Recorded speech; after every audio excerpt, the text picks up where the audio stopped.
ফারাক্কা বাঁধ সবার জন্যই কি মরণ ফাঁদ?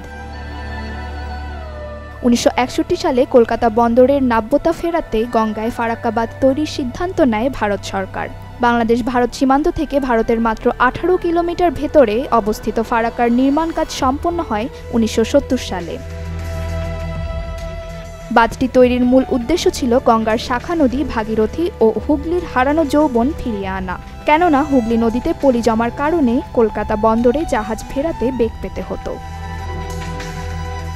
যদিও তৎকালীন বিভিন্ন সমীক্ষায় বিশেষজ্ঞরা গঙ্গা পদ্মার মতো বিশাল নদীর গতি না আটকানোর পরামর্শ দেন, বলেন এতে নদীর উজান এবং ভাটি উভয় অঞ্চলে প্রাকৃতিক ভারসাম্য নষ্ট হতে পারে।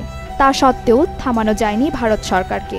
বাঁধের বাধায় বাংলাদেশ ও ভারতের পশ্চিমবঙ্গ আর বিহার রাজ্যে নেমে আসে ব্যাপক পরিবেশ বিপর্যয়। এমন পরিস্থিতিতে স্বাধীনতার পর গঙ্গার পানি বণ্টন নিয়ে ভারতের সাথে আলোচনা শুরু করে বাংলাদেশ সরকার। ১৯৭৪ সালের ১৬ মে এক সম্মেলনে বাংলাদেশের তৎকালীন প্রধানমন্ত্রী বঙ্গবন্ধু শেখ মুজিবুর রহমান এবং ভারতের প্রধানমন্ত্রী ইন্দিরা গান্ধীর উপস্থিতিতে সিদ্ধান্ত হয় উভয় দেশ একটি চুক্তিতে আসার আগে ভারত ফারাক্কা বাঁধ চালু করবে না।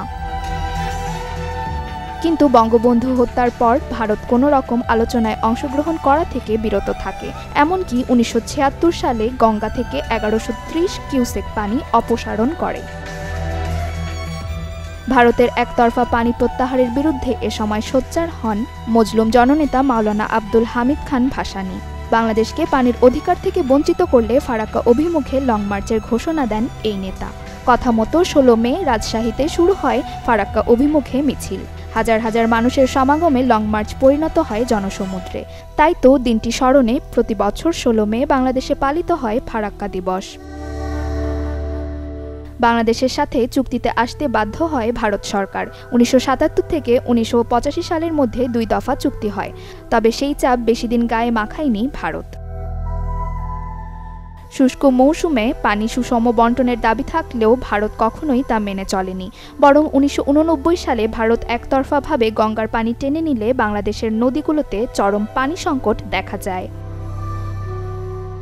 প্রতি বছর নিজেদের সুবিধা মতো বাঁধের সুইচ খোলে ভারত। শুষ্ক মৌসুমে তারা পানি টেনে নেয় নিজেদের দিকে, আর বর্ষায় বিপুল পরিমাণে পানি প্রবাহ বাংলাদেশের দিকে ছেড়ে দেয়। ফলে শুষ্ক মৌসুমে দেশের নদীগুলোতে শুষ্কতা দেখা যায়, অপরদিকে বর্ষায় ভেসে যায় অনেক অঞ্চল। এভাবে নষ্ট হচ্ছে বাংলাদেশের প্রাকৃতিক ভারসাম্য। মাটির আর্দ্রতা কমে লবণাক্ততা বেড়ে যাওয়ায় ধ্বংস হচ্ছে গাছপালা আর বনভূমি।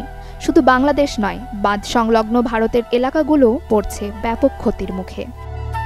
নসিন নাওয়ার, চ্যানেল 24।